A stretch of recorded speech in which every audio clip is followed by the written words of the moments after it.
नाजरीन, पाकिस्तान का शुमार दुनिया के खूबसूरत ममालिक में होता है।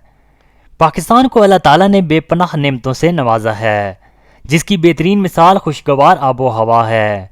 यही वजह आने वाले अक्सर पाकिस्तान को दिल दे बैठते हैं। जब भी कोई टीम पाकिस्तान खेलने आती है तो यहाँ की बेहतरीन मेहमान नवाजी और खूबसूरती को ज़रूर याद करती है।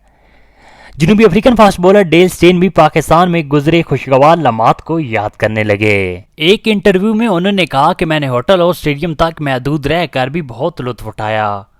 डेल स्टेन ने इंस्टाग्राम लाइव चैट में इंग्लैंड के साबिक क्रिकेटर केविन पैटरिसन से बातचीत में कहा कि ज्यादातर वक्त होटल में गुजारने के बावजूद भी पाकिस्तान में बहुत लुत्फानंदोज हुआ। मुझे वहां से आए कई महीने गुजर गए, इस हकीकत के बावजूद कि एक तरह से हम वहां पर होटल तक महदूद थे, फिर भी मुझे पीएसएल खेलने में काफ़ी लुत्फ आया।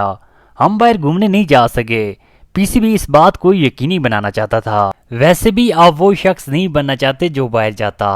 कुछ होता तो पाकिस्तान में तमाम क्रिकेट रुक जाती, स्विमिंग पूल तक जाता, मगर मुझे इससे कोई मसला नहीं था। अलबत्ता आप कह सकते हैं कि एक तरह से मुझे करंतना में 6 हफ्ते हो चुके थे।